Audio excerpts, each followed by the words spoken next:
Welcome to A Shot of Facts. This is your girl Deja Renee, and this episode is a shot of iShallBe with Shelby Tinsley of iShallBe app. Now, Shelby is the founder and CEO of iShallBe, which is a multi-dimensional platform to encourage people to affirm purposeful thoughts and ideas to existence. And she is a HBCU alum as well. So we always welcome HBCU alums here. So, welcome, Shelby. How are you doing today? I'm doing well. Thank you for having me. I'm really excited about our conversation today. Yes, thank you. And so, just to kickstart into the interview, since you are, I guess you majored in psychology, right, at FAMU, so Yep, you're kind of well versed in mental health awareness. So, and the overall app is about basically mental health awareness and positive affirmations and such, right? So, absolutely. my first question to you is what are different ways to promote mental health advocacy, especially in the Black community? That's a very good question. And um, I think the ways that we can promote it is what people don't necessarily like to say is by supporting each other when we are having those mental health issues. I think that's the best way that we can promote it. It's, not necessarily saying that, you were there for your friend during this, but being there and being able to see how you can be able to provide that. But of course, the traditional answer to that is, of course, making sure there's more events, making Right. sure you do have an app, you're sending out emails or text messages, and it could be text messages of motivational quotes. It could be text, it could be emails of a blog or a newsletter article. So there are various ways that you can promote mental health, but I think a lot of times people steer away from actually supporting someone through it. I recently had like an emotional break, and it wasn't, my friends were that I really truly understood the meaning of friendship, to have my friends there with to have my friends there for me. So I think the best way that we can actually promote it is to support those who are truly going through it. And when you support those, they'll be more open to sharing their story. And then there you have it. You have someone who's willing to share their story. So when someone goes through it, you know who you can lean on to talk about it. I also feel that people don't really support because they don't know how to. It's kind of like with mental health awareness, it's still a new subject to a lot of people. And a lot of people rather just ignore the issue than bring it up, especially to friends and families. Yeah, it's so interesting that you say that. And that's been the conversation since talking about mental health has become a thing, right? People are afraid and they still are afraid. I was watching, are you familiar with I can't think of the show, but it's with like the ex-pro football players, and they're on YouTube. Chad Ochocinco's one of them. I know I've seen a clip of it. I can't remember the name, but I know what you're talking about. Okay, it's a really good show. I mean, they talk about everything. So I saw a clip. I didn't watch the whole thing. I haven't had the opportunity to, but the guy said, you know what? It really hurt my feelings when I told you that, when I was telling you something about how I was feeling about a situation. So, and that triggered with me because I was talking to another friend and they laughed about it. I'm like, that hurt my feelings because now I'm thinking maybe I'm too sensitive. Right. Maybe I'm overthinking. And these are all the attributes of anxiety that I have because I'm always overthinking, like, oh my goodness, did I do something wrong? Or Too. am I overthinking? And Yeah. if for someone to laugh at me, it's kind of like that triggers. So that's why it goes back to, if we can, and before we can promote it, we got to be able to truly support it because people are truly going through things. And So that's I hope what I makes answered your people not question. want to bring it up. What did you say? That's what makes people not want to bring up their issues to people because they might think that, oh, maybe I'm overreacting, maybe I'm tripping, maybe it's not that big of a deal when actually it is a big deal. Absolutely. And I'll tell you this, that's one of the, because there's several reasons why I created iShallBe, but that's one of the reasons why I created iShallBe, was to give people a space to be vulnerable and say, "Ooh, I needed that." Or, you know what?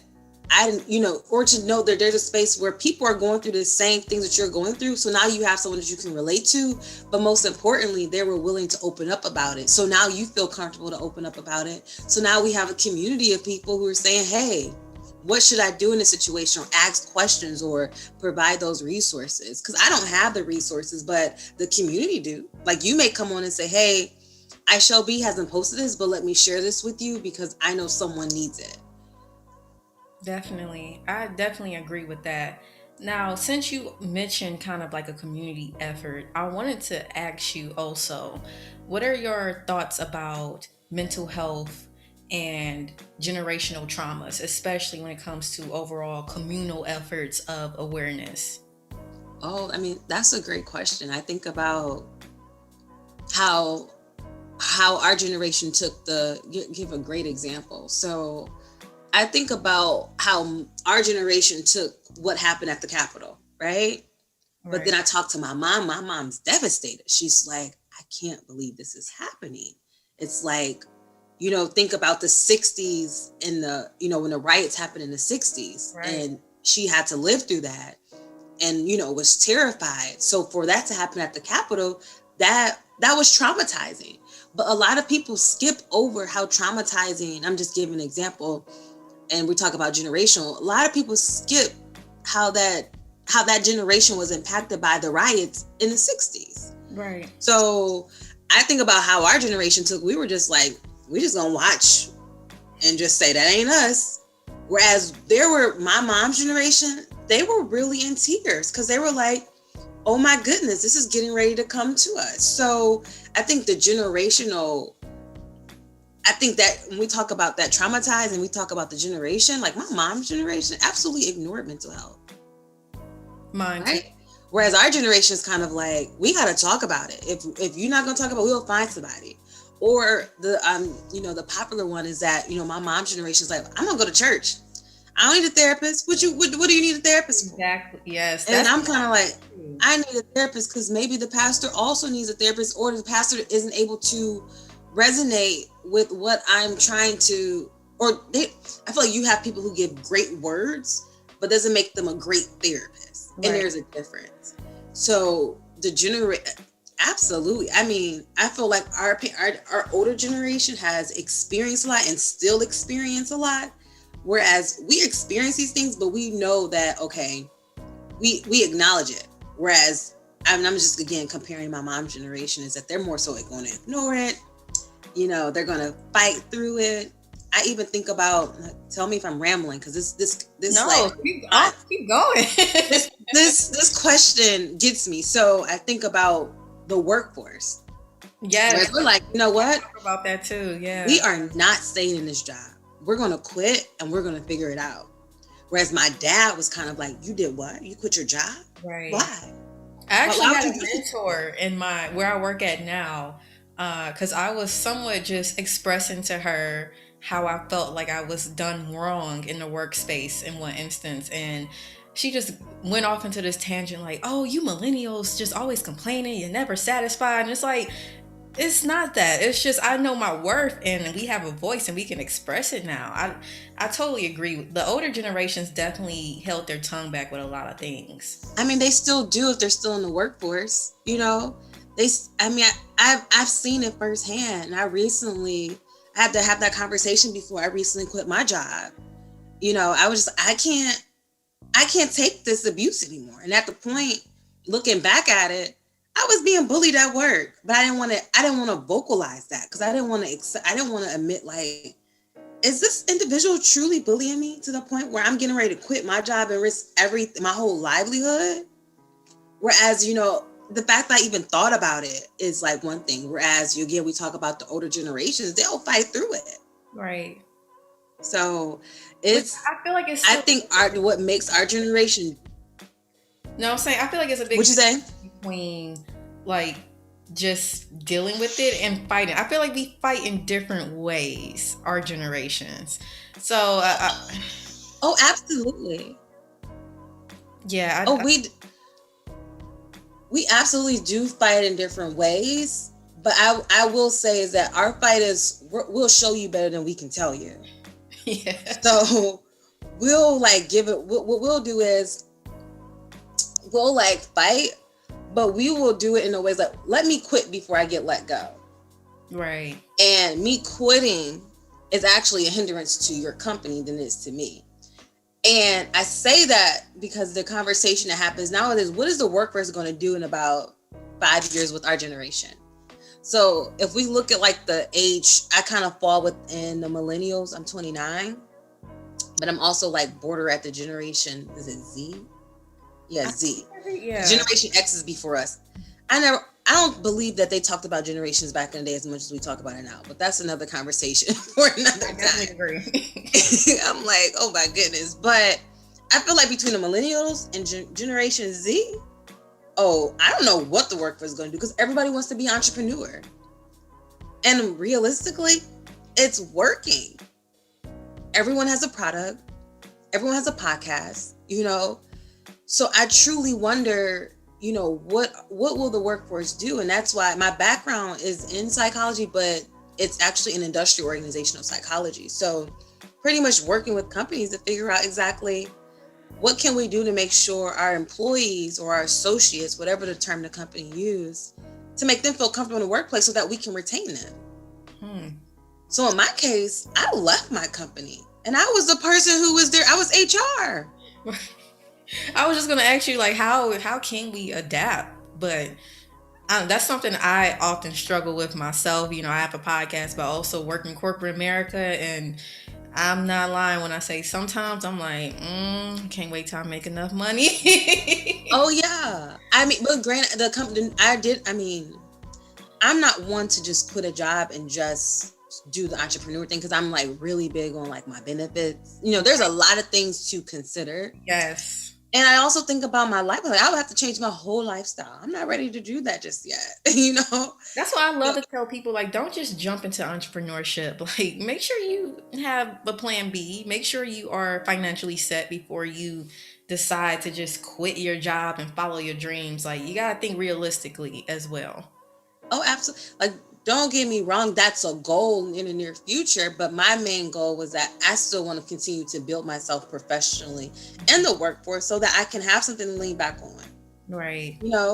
But in the meantime, like, I think I have to, when we talk about mental health, I have to make sure that I'm mentally sane. So I did have to make a few sacrifices to get to a point where I am happy, when it comes to like working a 9 to 5, but I'm happy. But again, I have to make a few sacrifices as far as like with pay, as far as with location. But I'm working from home. I'm happy. That's another question I want to ask you because, my audience is millennials, young adults, college students, college graduates. And something I often talk about is like post-college depression and overall just that transition from college life to adulthood and how that can be really hard and difficult. So do you want to expand like your opinion, your, actual educational opinion on post-college depression? I think it was meant for us to meet and have this conversation because you're like really pointing out reasons to why I started iShallBe. And now that's when I first experienced depression, was when I graduated from college and I could not find a job. It's like I was in school at FAMU, then I went back home and I didn't have a job. I'm like, I did everything right. Right. I graduated honors in high school, went to college. I stayed in college. I did 4 years, where people were telling you, you're probably not going to graduate until 5 or 6. And I did 4. And I'm like, and I don't have a job. Like, this doesn't make any sense. So I fell into depression because here I'm thinking like I did everything right. And then, you're looking all around you, social media, Right. Everybody's like living their best life. And here I am just depressed. It's the perception of living your best life on social media too, though. Oh, yeah, I had to figure that out a long time ago. I had to figure that out. Like, what we see on social media can technically be real. So I get it. It can be real, but a lot of times people only going to show the best qualities of themselves on social media. Right. And that's what I mean. They're not going to show you a picture of you crying. Mm-hmm. Right. If you look at my social media, it looks like I probably have the time. It's so funny. And I'm going to be very transparent with you. So you look at the last couple pictures or the last picture since, let's say, my birthday, you probably think that I'm just living this like really great life, or you think things are really good. Like, these are the times at that time up until now, like I had an emotional breakdown.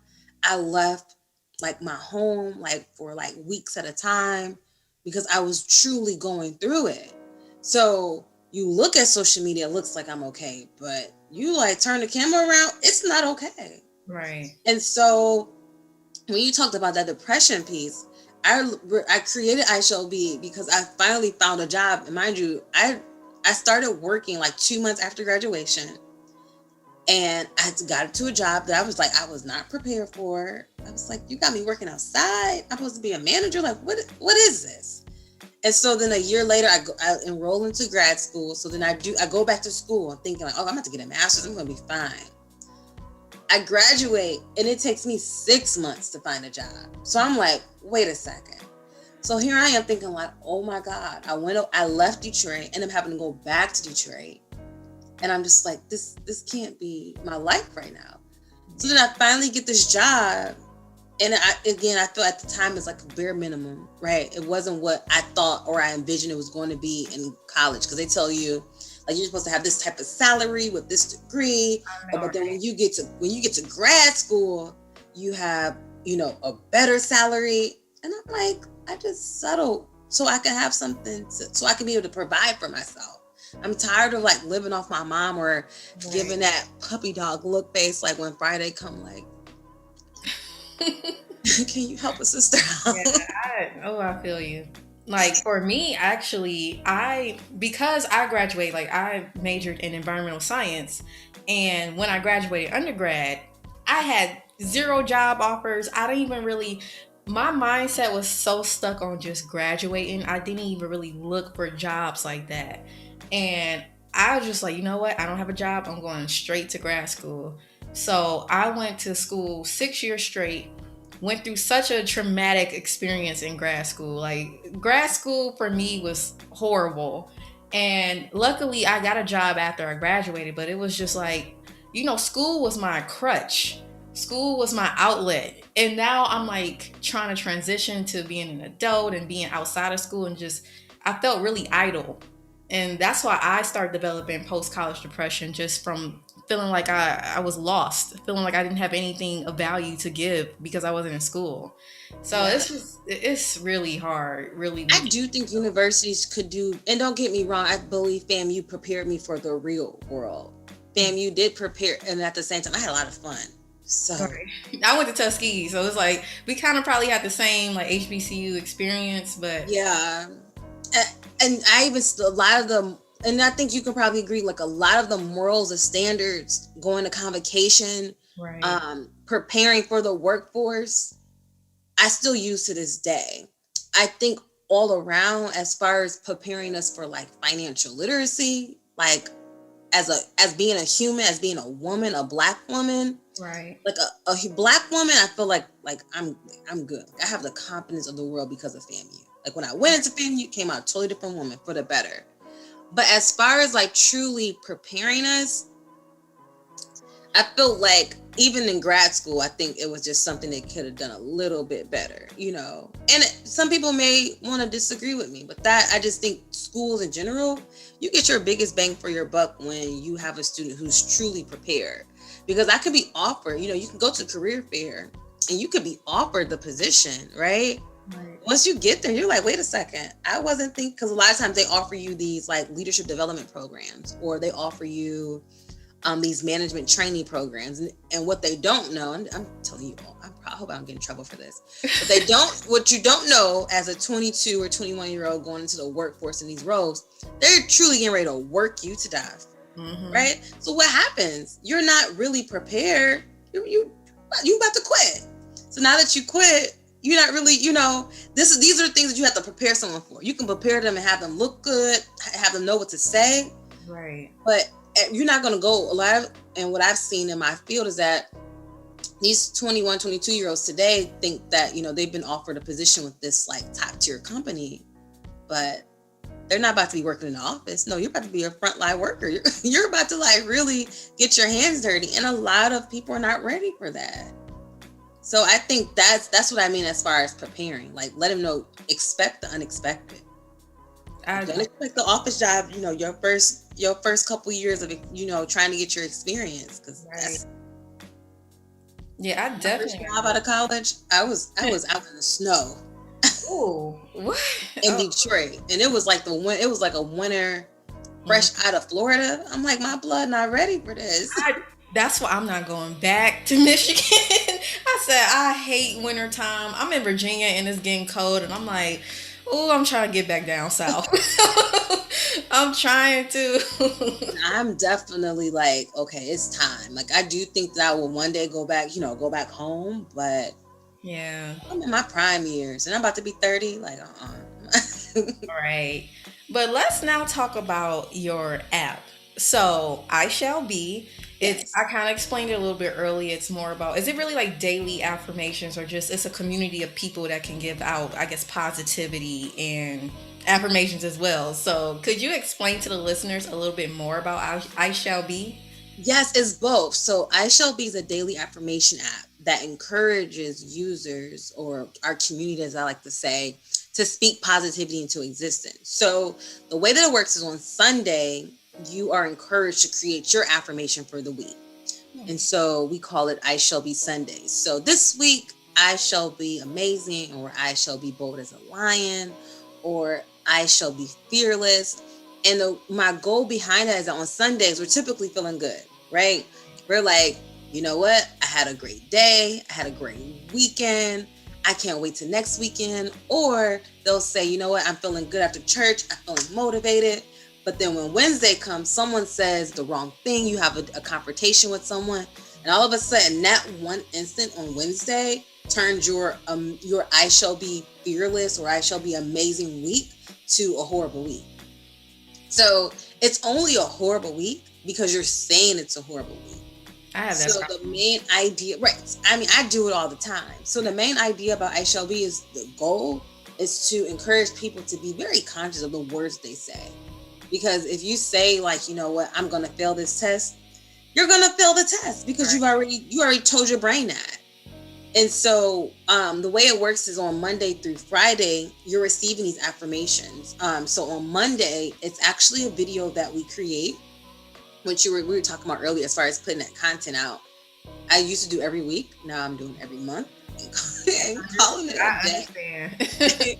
And so Monday, your affirmations actually coming from a video where someone's sharing their story about, whatever they may have overcome. Maybe you've been starting a business. Maybe it's been, I had one guy who said, I did, 20 years in jail. I missed my children's life. And so this is what I'm doing now to overcome that. Tuesdays is Tuesday's tunes of a day. So you're receiving affirmation from a song, which I love music. And a lot of times there are hidden affirmations. And like, I've been listening to Drake. I'm like, Drake is like really sending out some motivational vibes. Like, the chorus may be a little off, but the content that he's saying is really good. Right. And then Wednesday through Friday is actually quotes that, I put together myself. And then on Saturday is your time to actually reflect on the quote and tell us, what was your favorite day of the week this week? So that's the affirmation piece. But then it's a timeline as well. And this is where people are able to upload their own affirmations for the day, or however they plan to do it. And then they also are able to connect with people as well. So that's what I Shall Be is. And it's been doing pretty well. I think that's wonderful. It's kind of a way to have some accountability on your thought processes. Because, like earlier, like you said, I have that horrible habit of something happening to me. It could be something small, and I'm thinking about it for the rest of the day. I'm like, oh, this just messed up my whole day. And it was something small that I should have just let go, And I realized that I do need to work on what I say to myself, what I say about situations, and how it does affect my week or month, actually. So yeah, thank you. No problem. I mean, I love the fact that you were even able to, you've heard about I Shall Be. I think that's the beautiful thing, is when people who I don't know are learning about I Shall Be, because that's the purpose of it. It's not about me. It's about the content of what we're putting out there. But most importantly, to be able to connect with someone and say, hey, I'm going through it. It wasn't until someone had came on and said, you know what, this is 1 year anniversary of me losing my first baby. And I was like, oh my goodness, and that's why I was like, I have to be very conscious of like who in fact I put on the app, or who, when I first started the app, I was always promoting, saying like, this isn't a place for negativity, right? But you just, I can't define what negativity is. Right. I can't, because someone may come on there and it may not necessarily be negative. They may really be voicing something that has impacted them and they just need some type of, shoulder to lean on. Right. So I'm very honored that you reached out because it's letting me know that the word is getting out there as far as what this community is doing. And I overall think the app is great. Like, I'm not saying you shouldn't go get actual professional therapy or help if you need it, but something like this can go a long way for someone who just need some type of encouragement. If even if they are correlating it with actual therapy or before they actually start going to therapy, I think this is a great step for people to follow. Absolutely. I always say it's your accountability partner. So after you go to therapy, you need that accountability partner. Or after you went to that conference, it's like what you want to continue to have something that's pouring into you. So I met a few people this past weekend and they were like, thank you for downloading, thank you for putting this on my phone. Cause I'm really quick to like, let me see your phone. Download the app. As you should. And they were like, thank you. Like they screenshot the message. I was like, well, thank you. I'm glad that you like it. You didn't delete it after I left from, being where you were. So yeah. And I found that the app I was wondering like, why was it doing, but at one point I saw like an increase in numbers. And I realized during the pandemic, people had a hard time coping with being quarantined or not being around their family or their friends. So a lot of people downloaded the app to say, hey, this is what's helping me get through. And that truly like warmed my heart to say, you know what? Don't give up. Yeah, Because I like being transparent on this show. Like, I actually start going to therapy during like quarantine. It's something that I put off for a long time, and once you're in here, I live by myself. Once you're in here and you start thinking about your life and things, I'm like, okay, it's about time. I have time. I need to go to therapy, and I realized like during COVID, it's been really tolling on people. And apps like this are definitely needed. But also, I want to ask you, like, what was the process of getting started, like development or your thought processes behind developing this app? oh, see, that's a whole therapy is calling my name. So when it comes to the development process, I would just start from the top. So I started researching, like everyone else who wants to have an app. I'm trying to figure out. I put it out in the universe that I want to do an app. So I'm very adamant. If I put it in the universe, it has to happen. Right. So I started doing some research and I started getting these crazy numbers as far as like the cost. And I said, I can't afford that. They were like quoting me up to like $60,000. I Oh said, no. whoa, whoa, wait a second. That's a salary. Give me a moment. Right. So I end up getting in contact with, I want to say one of my sorority sisters, I'm AKA, shout out to our Madam Vice President. Um, I wanted to say, so I reached out to pretty much send out a message to my sorority sisters asking like, do you all know an app developer? And they were like, yeah, you should talk to this guy. His name is Troy.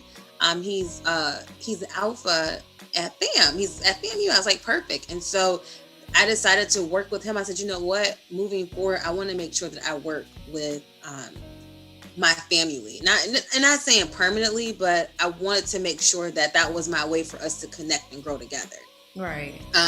So we worked together, and during that process, that's when I feel like when we talk about mental health, my patience were truly tested, because this is now you're developing app, you're learning the process of code, you're learning the process of actually getting your app pushed through the different stores.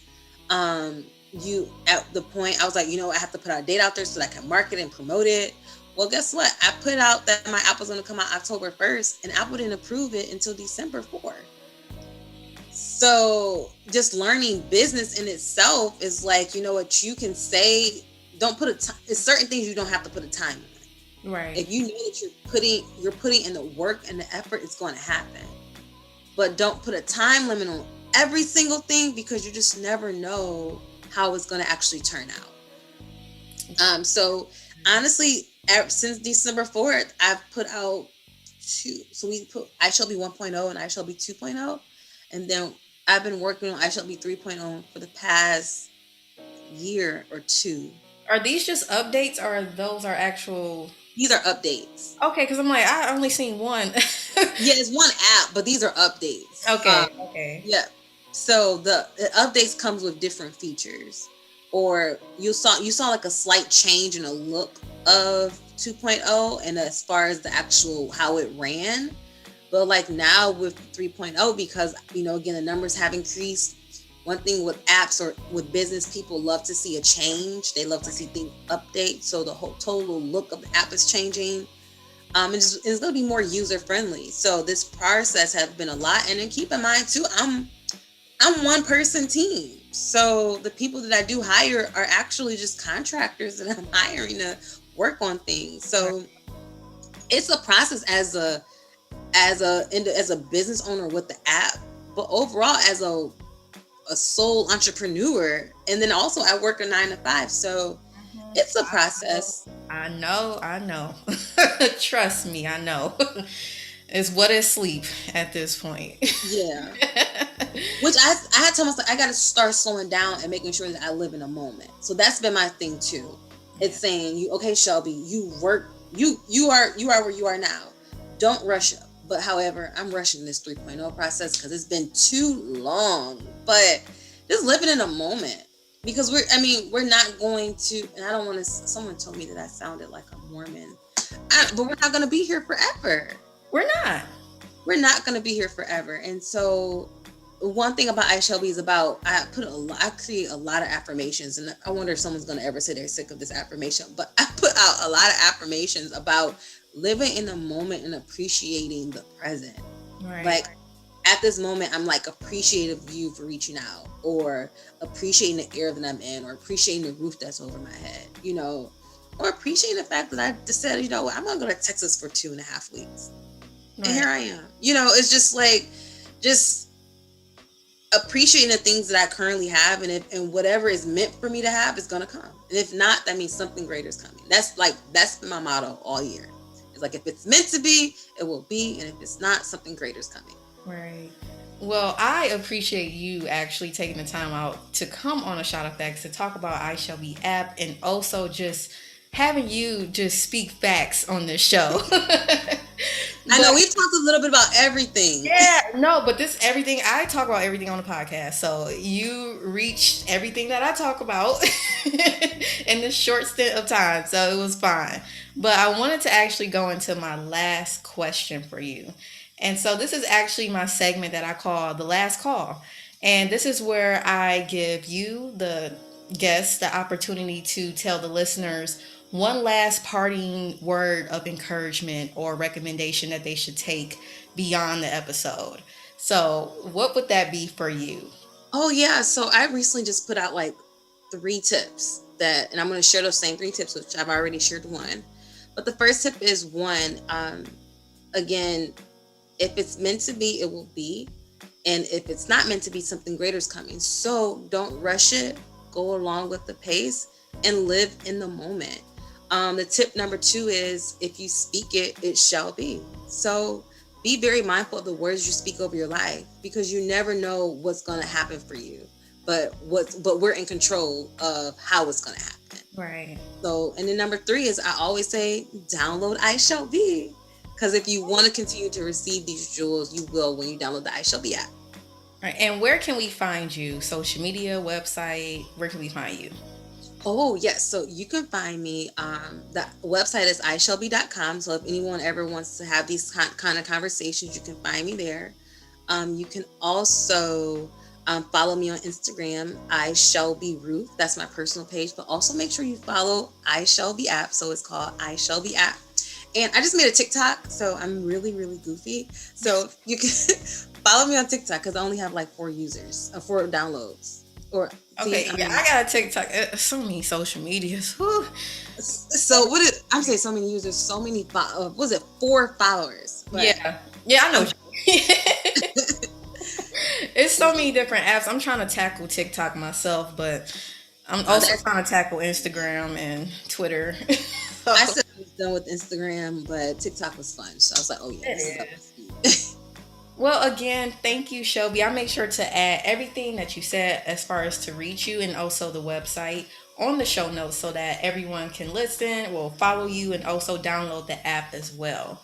But Absolutely. overall, I want to thank you for coming on A Shot of Facts. No problem. Thank you. Thank you and have a good one.